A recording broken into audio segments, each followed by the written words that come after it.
Travis, Vince, Trince, Bravis. Is it bigger than Riqui Puig? Number 1, 8 soccer balls stacked one on top of another. Yeah. Yeah. Yes, that is correct. It's bigger than Riqui Puig.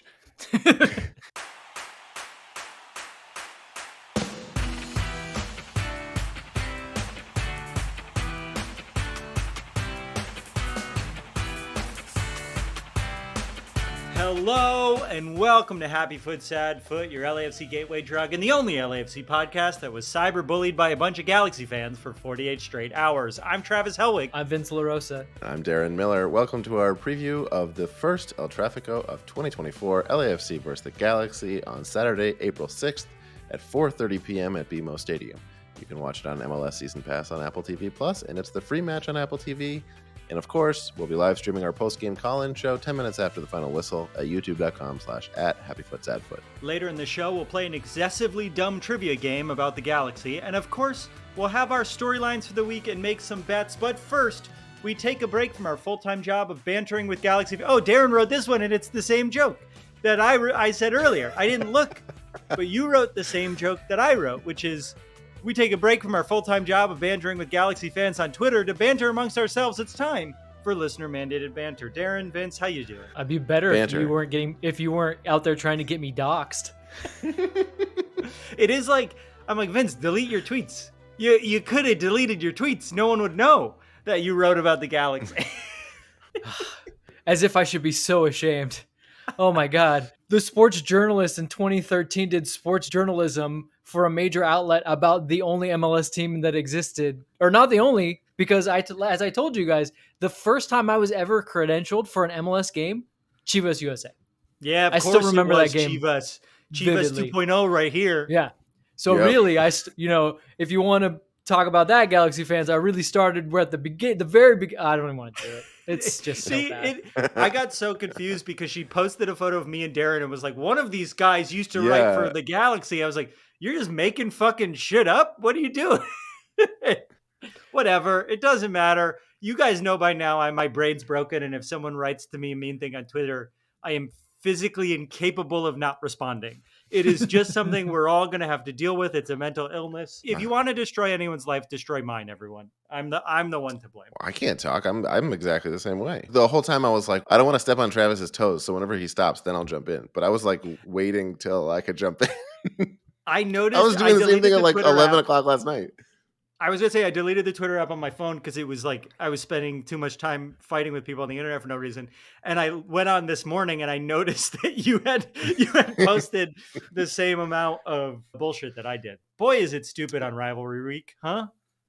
Well, I love it. There's a lot going on, right? There's a lot of different things, but the main thing, like the main thread that just keeps getting pulled by both sides is like how you became a fan, as if like it's some kind of preordained, like amazing thing. A lot of people just become fans just for whatever reason, and like there really shouldn't have to be some kind of grand story. I mean, if you do have some beautiful story of you and your dad going when you were a little baby and the soccer ball hit you on the head and that's how you knew, or something, I don't know.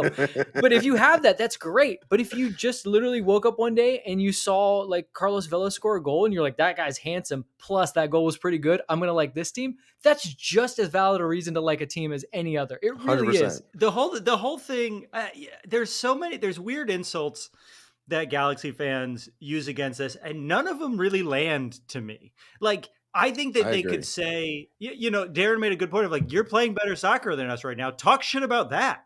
Why are you telling, like, you only care about LAFC because their logo's cool? Their logo is cool. That helps a lot to make me want to like the team. Like, what the fuck are you talking about? And also not a problem. Like, unless we're gonna like geo-fence everyone's fandom to within 20 miles of where they were born and I'm going to be a Hartford Athletic fan. Yeah. Like, come on.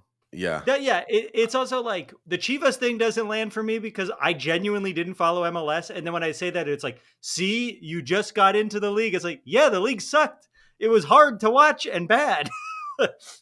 Yeah. And now it's easy to watch and bad.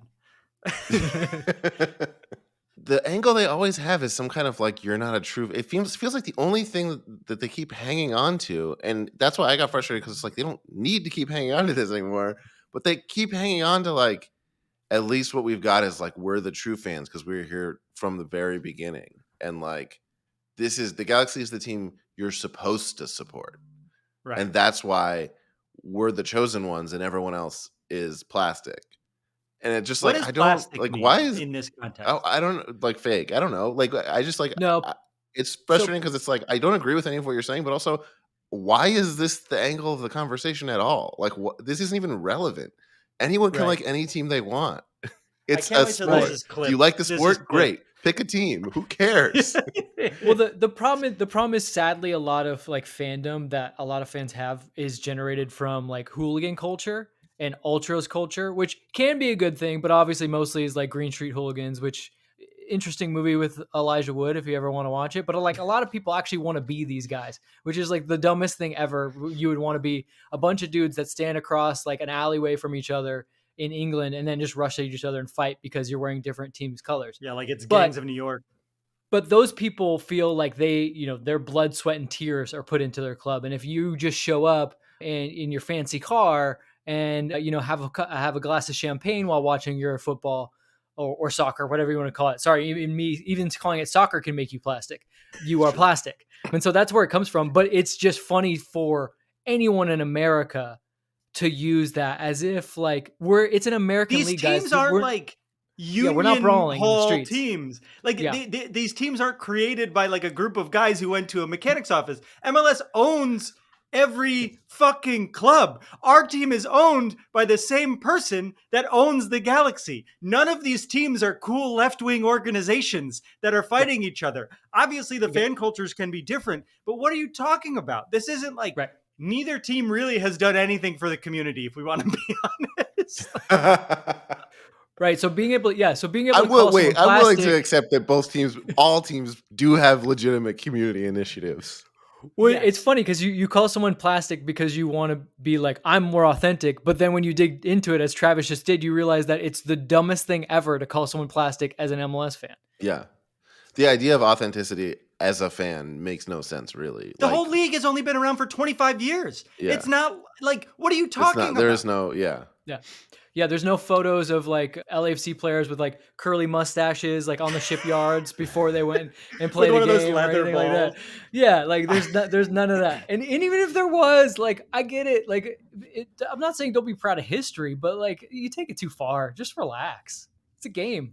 Also, the whole thing is also, and we'll get over. Like, we're supposed to be the easy to listen to fucking podcast, and we're complaining about nitty gritty Twitter fights. But like I think like the funniest thing to me is that we all know deep down that they know everyone likes LAFC more. Like they know deep down that the city likes LAFC, and that's really what's getting on their nerves more than anything. Is that the Carson thing does land. And then the takeover of the city thing does land because they know there's only like 200 of them that really fucking care. And they're very passionate, maybe 2,000. They're really passionate, but they know that when you're walking down the street, you don't see fucking Galaxy hats when you're walking around. You just don't They do don't it. know And that you see because they're LAFC not stuff walking everywhere. around the street in LA. Yeah, in Temecula, who knows what they fucking see. All right, start the show, Darren. I'm sorry that I made us talk about this for 10 minutes. I want to keep talking about this for hours. I just really love that you called it nitty gritty Twitter. What did you like? Nitty gritty Twitter fights. Yeah. Can we trademark that? Nitty-gritty Twitter pitter patter. Can we get that on a t-shirt? Nitty gritty Twitter committee. Yeah. Yeah. Wow, we suck. This is lame. Let's go. I'm sure show's we've over. said something that will be clipped for like 10 seconds and they're going to make fun of us for it. And that's fine. Bring it on. That's because fine. I can't be triggered into responding for 3 hours. Well, we'll definitely cover everything from the most to least relevant aspects of this on the rest of this show, for sure. Great. All right, let's get into it. It's Derby do week. Let's get fucking crazy. All right. Well, as a more casual LAFC fan, this is the week when your fandom feels anything but casual. Normally, I love LAFC and I won't miss a match, but I don't have time to keep up with all the stats or strategies and tactics or history behind who's playing and what position and why and who did what on their last team in what country or really anything beyond what I can register in front of me on the pitch. Ball get kicked, ball go in net, Frenchman flip. But this week is not normal. It's El Tráfico. This week, I still don't have time for any of that shit, and all of it feels way more important than it usually is. And that's because it is. Luckily, my friend Travis, the human LAFC crazy wall, just got back from Hawaii for his customary pre-El Trafico meditation, where he where he becomes one with the earth at its lushest point and clears his mind of all non-El Trafico neural pathways so that he can fully burrow beneath the surface of this rivalry and catch me and all of you up on everything there is to know so we can enjoy this match so much more in a segment we call Storylines.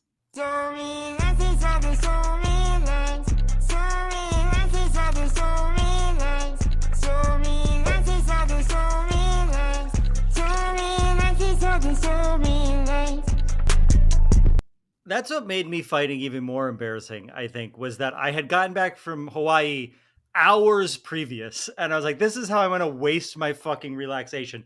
Darren, Vince, Dince, it's that time of year again. The drums are drumming. The tweets are tweeting. The coolers are crumbling.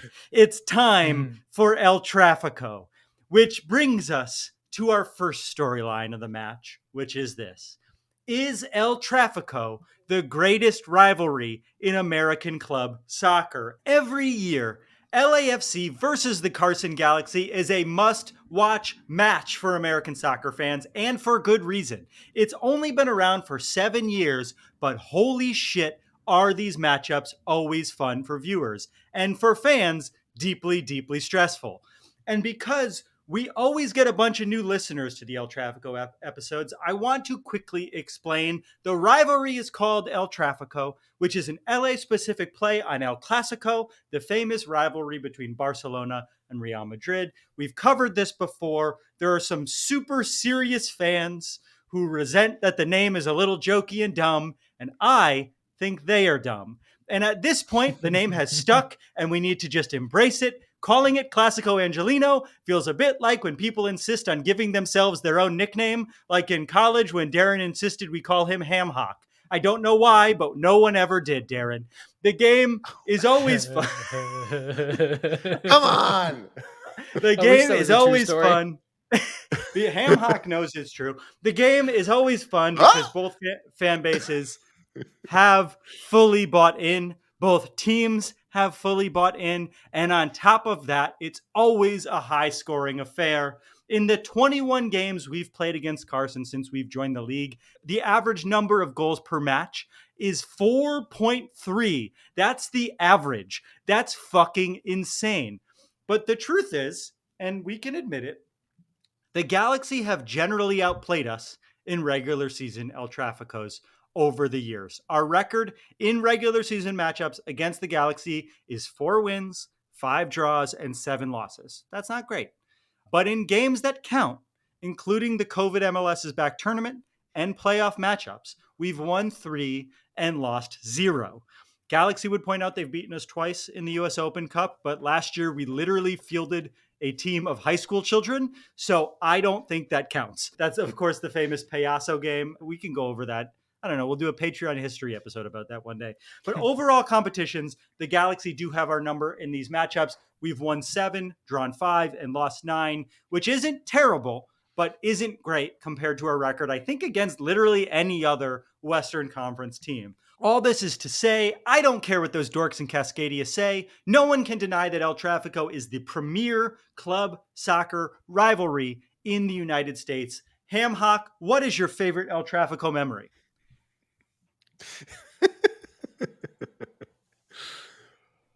Oh, my favorite El Trafico memory. You know what's funny? The negative ones are the ones that stick out to me. What does that mean? Give me an example. Oh, Zlatan, Rose Bowl. Oh, you mean where we are getting destroyed? Yeah. Here are some moments that you can choose from. Beating Zlatan in his final MLS game in the playoffs, where he grabbed his dick at Soccerhead. Getting really mad at Soccerhead is one of the funniest things that's ever happened. Yeah, that's tough to beat. The cooler smash. I think the most embarrassing moment in El Trafico history is the camouflage uniforms we wore to invade Carson the first season. Yeah. When we killed them in the MLS's back tournament, like 800-0. The Payaso Chiellini hallway yell, which is one of the funniest moments in club history. The B-Rod breakout game, the Arango playoff game. There's a lot of fun ones to choose from. I'll give you a really small one. You give a lot of really good big ones. We mentioned earlier that a lot of their trash talk is around like the quality of our fandom, which I think is so incredibly dumb. And so it really warmed my heart to see how terrible their tifo was at the Rose Bowl match. It fell apart as they were rolling. It just it was the worst thing ever made. They couldn't figure out how to put it up, and it was just like, this is not a criteria that am judging you on. This is a criteria that you judge us on. And if you want to open it up, then yeah, you guys are sucking at this right now.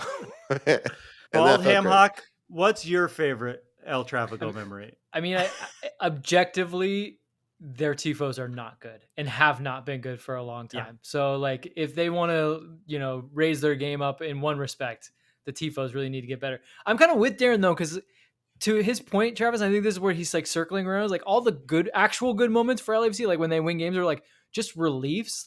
You're so stressed, and then finally something good happens, and you just I want to celebrate it, but I've wasted so much energy in just dread and because even that Zlatan game, it was tied at one point. Remember, we were up, and then it was tied because Tyler Miller was terrified of Zlatan. And Zlatan, no matter what he put on frame, Tyler was not going to save it.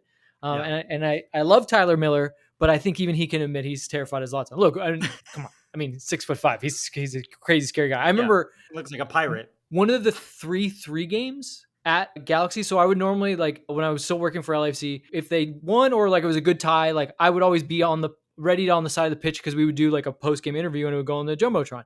So that 3-3 game, we were maybe we should do it, maybe not. We're no, 3-3 is not enough. But I was still standing there. And Zlatan had decided that he was not going to go off where the team goes off. He was going to walk off in the middle tunnel, through the field club. So this man basically is walking right for me, and he's just staring at me. And I'm what do I do right here? I'm I could be a really cool guy and say something cool. I'm no, the thing to do is not to do anything, but the man's just staring at me. He literally brushed shoulders with me, and I was just I can't believe that just happened. So yeah, he's a little scary. I think my favorite moment though is I still even though it didn't end up being the best thing that happened, the first goal that Carlos scored in the very first El Tráfico, I remember being in the press box at I can't remember if it was Home Depot or Dignity, wherever it was called at the time, but being in the press box, and the moment it left his foot, just going a guttural, sexual, and just feeling it, in my loins, it was the shot, it was the Vela shot, and I knew that he had it. Yeah, I knew he had it in his locker, and everyone was kind of when is this going to happen in MLS? And for him to uncork it there with he literally just, it was a step back 3. Nothing but net, because he did it with no momentum either. He just pulled it back and ripped it, and it was and honestly, I just remember being there and then being so worried that Galaxy people were going to be you can't be making noises like that. You can't be coming in the press box. Yeah. I think you have a good point though. It's LAFC has proven themselves in every aspect of this league. We have won quickly. We've been consistently good. We've won over the city. Everyone I think at least looks up to what our club and their club culture has done. That being said, the monkey on our fucking back is that the Galaxy have had our number on the pitch. We are not, I wouldn't say in the city, I wouldn't say in the league. I would say when we play them, LAFC for a long time struggled. And we've broken a lot of the curses we've had. We've beat them in their stadium. We've beaten them plenty of times at home. We've beaten them in the games that matter in the playoffs. But you're right. A lot of times El Tráfico for us is the 1/3 rail that we're really fucking scared of. It's getting closer to even, but it's not there yet. And that I think is a good transition, because this year's El Tráfico feels a little bit different, which brings us to our second storyline of the match, which is this. Is this the first El Tráfico where we are the true underdogs? Since we've joined this league, LAFC have consistently been a stronger team than the Galaxy, and they've only made the playoffs twice since we've been around. Hamhock, any memory of who they lost to both times they've been in the playoffs? When you say Hamhock, my mind goes completely blank. LAFC, that's correct. But going into the home game on Saturday, Carson are undefeated this year and at the top of the West, and LAFC are Well, we've covered it in Nah. other episodes. Bad. Carson has 12 points on the season with 3 wins and 3 draws, compared to LAFC, who has 7 points on the season with 2 wins, 1 draw, and 3 losses. Carson leads the West in goal differential, and they're creative and fun to watch for maybe the first time since I've been watching Major League Soccer. And much of this is because of an old friend of ours named Will Kuntz, who took over as the head of their front office and completely overhauled the roster this year with young, undervalued talent coming in, like the 22-year-old winger Gabriel Peck from Brazil, along with the 26-year-old standout from Ghana, Joseph Paintsil, an early favorite for best signing of the offseason. And who can forget short king Riqui Puig, who remains one of the best center mids in the league. Vince, just how good are the Galaxy this year? They're very good, because to your point about Will, like they're playing the same that they played last season, but now they actually have good players in the positions that finish games. Paintsil, Peck, Joveljic is now woken up again because he's not like worried about the fact that like even though he could score in every single game, Chicharito was still going to be the starter there because that was just like preordained forever and ever. And yeah, so they have a lot of weapons, and that's really what makes them scary. Like they were an okay-ish team. It's just like at the end of the day, like if you're gonna leak in goals, you better be scoring them. And they had, like the guys that they had as wingers, mid. They were mid at best. Now like Paintsil's a legit like Bawanga type signing, and that's huge for them. Hamhock, as a plastic casual ship jumping fair weather fan that I'm sure you are you ready to run back to the Galaxy now that they're better than LAFC? It sounds like they're pretty good. Maybe I should do it. Weren't you a diehard Galaxy fan until LAFC came around and you jumped over to them? Of course I was. Who wasn't? This sounds like we all love driving. I fully love. Again, I'm going to get into it, but I love that they're like, whenever I've just said to them, I didn't want to drive that far. It was annoying to drive an hour to the games. They're like, you couldn't drive 13 miles. I'm like, yeah, it was a fucking over an hour to go to those games. And it wasn't fun to be there. You know, it wasn't fun to be there, motherfuckers. It sucks there. Okay, I'm going to move on. And again, all valid reasons. Like, I still don't understand when people are like, well, that's not good enough, so you should just not be a fan of soccer at all. I am a little curious how the fan base will react if we do lose to the Galaxy, because we're already feeling down on the team this season. Sure. Will a poor performance against them lead to a huge fan revolt, or are we already there? Can we only be pleasantly surprised at this point? It'll be interesting to see.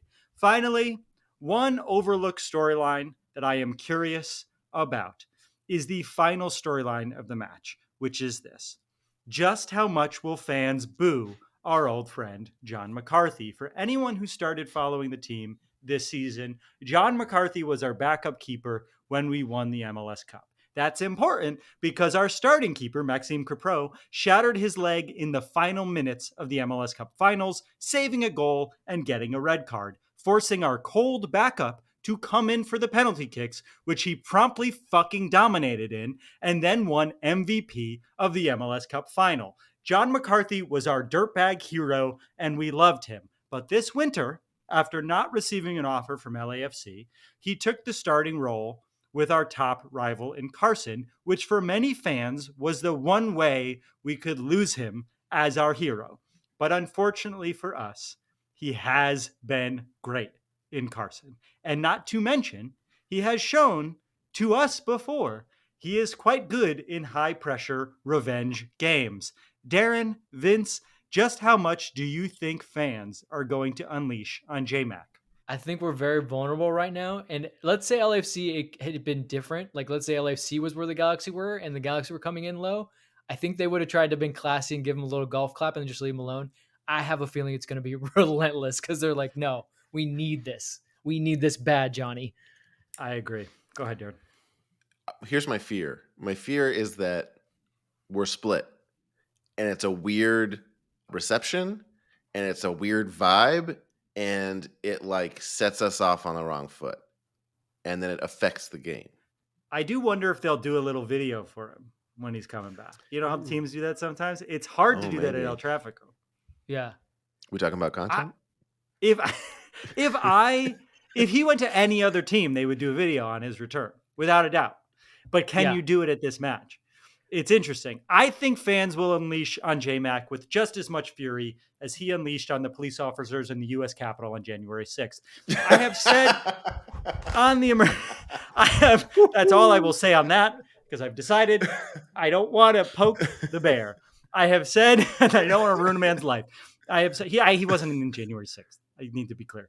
He's just got some bad political tendencies. I said it on the emergency pod back in January that I could never boo John McCarthy. And just a few months removed, I can't wait to boo that snake motherfucker.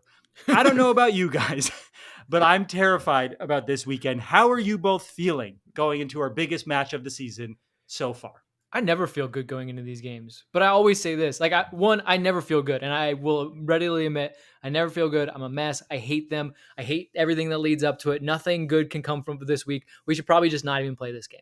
However, I will say this. You can't predict this game. So even though like I don't feel good, it's not a predictor of what's going to happen because LAFC is down and the Galaxy are up. Like I just don't feel good. The game, it goes nuts. Like it's just like how many times, as you've alluded to, Travis, has LAFC come in flying high and the Galaxy given just the performance of their lives.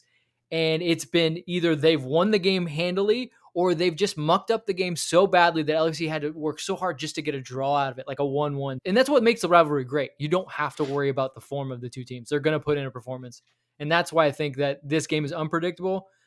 I'm worried about it, but I still think, honestly, you could tell me LAFC is going to win 3-0 and I'd go, sure, I could see it happening. Or you could tell me the Galaxy is going to win 3-0 and I'd say, sure, I could see it happening. Or you could tell me 1-1 and they just fought each other. And I'd be like, yeah, I could totally see that happening too. Darren? I'm scared too. We talked about before, like it being more like a relief when they win these games.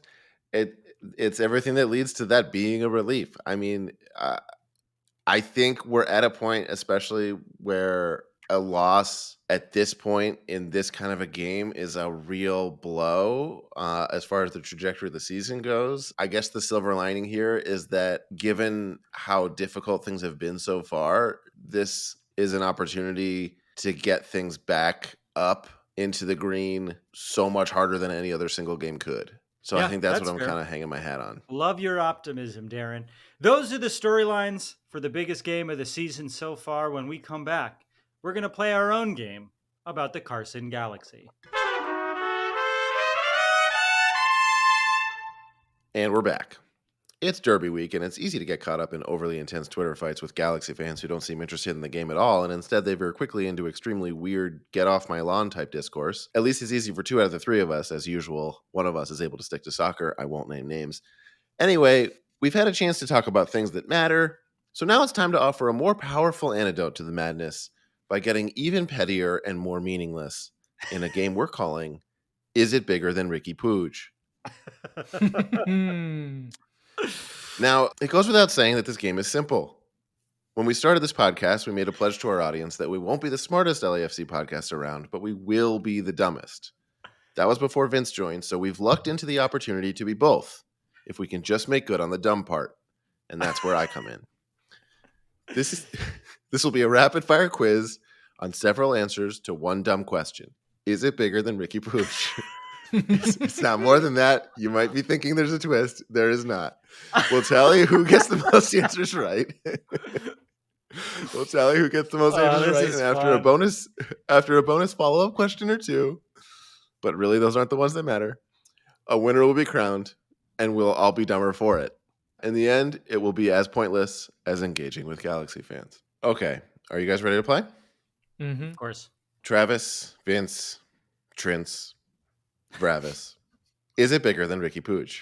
Number 1, 8 soccer balls stacked one on top of another. Yeah. Yeah. Yes, that is correct. It's bigger than Riqui Puig. Number 2, is it bigger than Riqui Puig? Danny DeVito. No.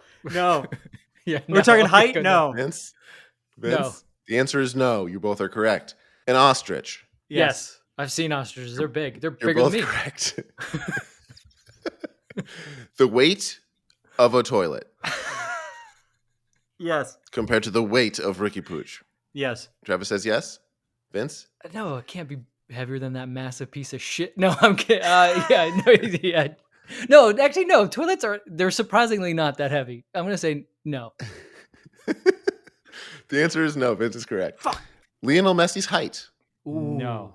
yes. The answer is yes by 1 centimeter. Fuck. Lionel Messi's weight. Yes. Ricky loves to party a little bit out there in Barcelona. Loves his tapas. I'm gonna say no. The answer is no. The answer is yes. Oh, coming back, to recap baby. that. To recap the Messi doesn't he portion. do like Michelob Ultra commercials? He shouldn't be drinking heavy beer. Oh, that's funny. Your metabolism goes down. I guess Ricky's not drinking any beer. Yeah, Ricky's having those Red Bull and vodkas. You know, whatever they have at the club. The answer is yes, he's bigger than Riqui Puig on both fronts. Okay, the next question, we're going to move on. Napoleon, is it bigger than Riqui Puig? I'm going to say Napoleon is bigger than Riqui Puig because isn't it like a myth that he was actually small? Like he was relative to the size of the time, no? Vince, you going first, your answer convinced me to go with you. I agree. So the answer is yes, he's bigger than Napoleon Riqui Puig? is bigger Yes. than Riqui Puig, yes. The answer is no, by half an inch. By the way, I just watched that movie. Was it supposed to be a comedy? I don't think so. I thought it was really funny. Okay, next question. The length of a twin-size bed, is it bigger than Riqui Puig? No. Yes. Wait. I mean, yes. Okay. Yes, it's bigger than Riqui Puig. The answer is yes. Okay. 2 minions stacked one on top of the other. Is it bigger How than tall Riqui is a Puig? minion supposed to be? Fuck. I mean, you How could tall look it is up Gru? if you wanted to. How tall is Gru? No. I'm going to say they are bigger than Riqui Puig. Travis is right. The answer is yes. Yes! We're tied up, Where did you Vince. find the height of minions? I'll link you to the research. I do my Okay. research. I believe you. I just Encyclopedia want to know. Britannica. Encarta 96. Sorry. Minions have always been here. All right. Next question. The weight of an octopus, is it bigger than Riqui Puig? No. No. No. That's correct. It's not. Octopuses. Yeah. Okay. We know they're not No, that we don't big even- unless they're yeah, we giant don't octopus. They're Okay. giant squid. The giant ones. Yeah. Like from the one from Moana. It's pretty big. By far the dumbest game we've played. I'm loving it. This is so dumb. Okay. Travis, Vince, Trent. Is it bigger than Riqui Puig? Cardi B. Yeah. Yeah. Wait. Yeah. The answer is no. What? Cardi B is not as tall as Riqui Puig. It's very close though. Kanye West. Yeah. No. The answer is yes. Kanye West is taller than Riqui Puig. And finally, Queen Letizia of Riqui Puig's home country of Spain. It's a real person. Yes, she is the current queen of Spain. They still have a queen? This is hard because I know way more about the height of minions than I do the Queen of Spain. You may prove that to be true. All right, Vince. I'm gonna say yes, just because like a tall queen just seems more regal. I'm going to say no because I don't want it to be that Vince can't win or at least tie on this last one. So I'm going to do the opposite. The answer is yes. She is taller than Riqui Puig. It's not. It's very close though. We're all tied up, Vince. We've made it to the second round, the bonus round, the first of 2 bonus rounds. The first of 2 bonus rounds. We're gonna do this every week, right? Welcome to the new podcast. You've made it past. Is it bigger than Riqui Puig? Congratulations. You've moved on to. Is it closer to LA than Carson? Oh, are you ready to play? dude. This will be even dumber than the previous round. The last one was just a series of questions of things and objects and people, and we had to find out if they're bigger than Riqui Puig. This one is literally a list of locations. Is it closer to LA than Carson? We're talking about the city center of LA and the city center of Carson. Vince has a real advantage here as someone who was born and raised here. But let's see. I feel like you're trying to psych me out now. Is it closer to LA than Carson? Downey. Yes. No. The answer is yes. Commerce. Is Commerce closer than Carson? No. Vince? Yes. The answer is yes. Vince is correct. Anaheim. Is Anaheim closer to LA than Carson? No. Vince. The clock is to you. I'm gonna go no also. The answer is no. You're both correct. Lawndale. That's a real no. place? No. The answer is yes. Malibu. Oh, Malibu's closer than Carson. No, Malibu's closer to LA than. Yeah. Yeah, Malibu's closer to LA than Carson. The answer is no. Arcadia. Arcadia is closer than Carson. Vince? No. The answer is yes. Travis is correct. Altadena. Yes, Altadena's closer. Vince? To the city center, though? It's just to the city, right? Or is it the city center? The city center. Yes. That's the edge of the city. I'm going to say Altadena is closer than Carson. It all comes down to you, Vince. No, it's not. The answer is yes. Travis is correct. Tarzana. No. Carson is closer than Tarzana. Yeah, Tarzana's. Vince? No. The answer is no. You're both correct. Santa Monica. Yes. Travis, it falls to you. If I say yes, hold on. Does that mean what if I'm losing track of Is what Santa Monica is Santa Monica closer to LA City Center than Carson is? Yes. That is correct. That one's close. What did you say, That's Vince? Like I said yes? Okay. Yeah. We answered the same. That one's really And finally, close, Redondo Beach. Redondo Beach is closer than Carson. No, it's not. Vince is correct. It is not. Congratulations. who's You've made it winning to anymore. the final bonus round.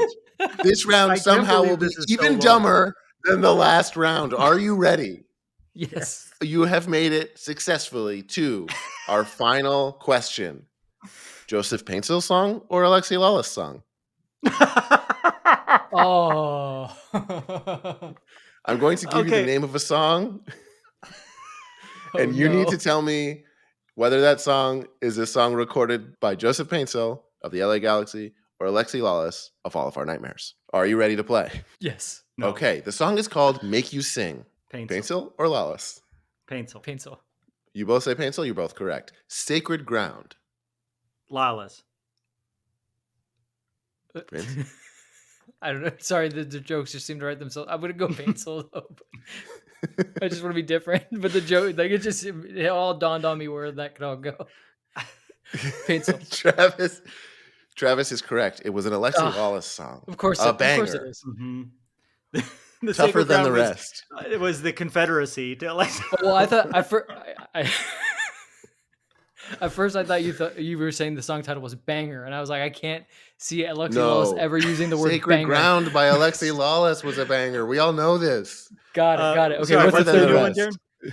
Tougher than the rest. Tougher than the rest. It's called Tougher Than the Rest. That's a Lawless. Paintsill song. It is an Alexi Lawless song. Ah, One of his hits, guys. Come on.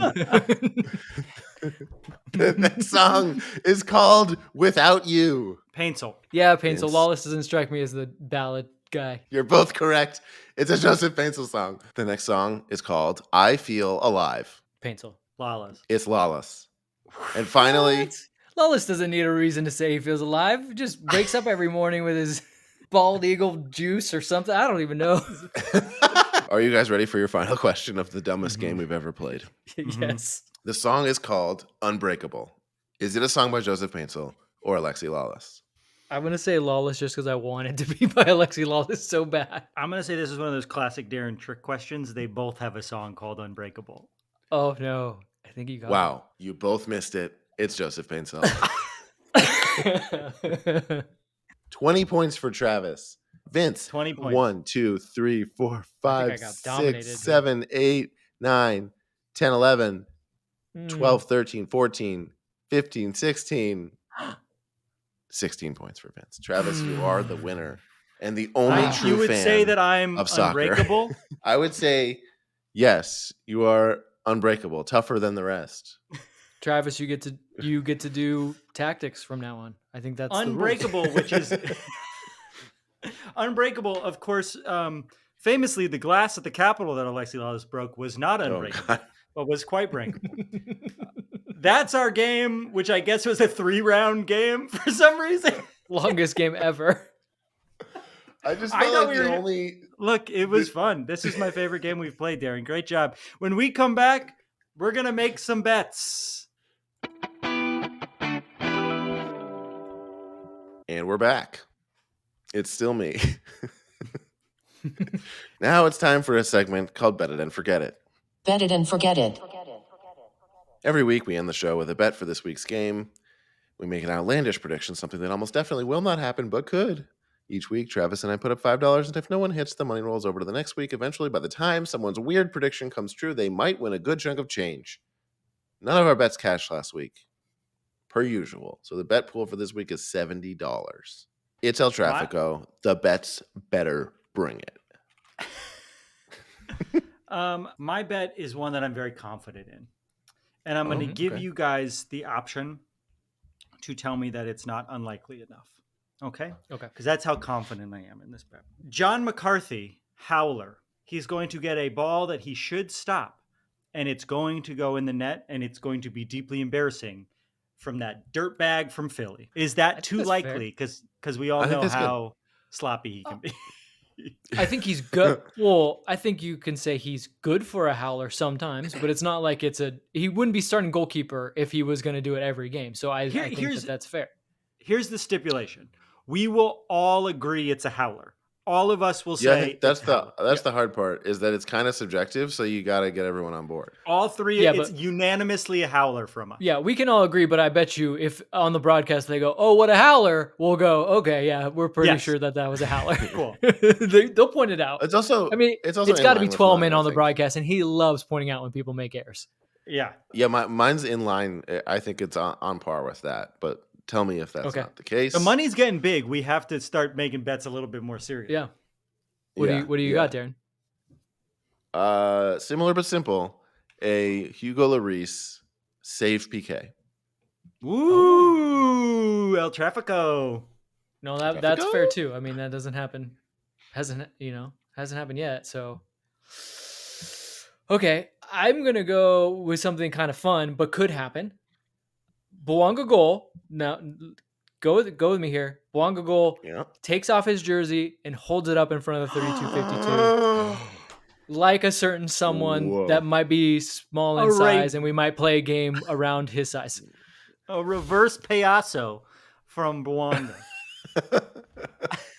He's been spicy lately, and I just feel like, especially after last game was pretty disappointing for him, he's just gonna really want to like not just obviously score the goal, but then remind people like, still your boy, still me. Yeah, I am. This is our first El Tráfico without Vela, and he always fucking brought it.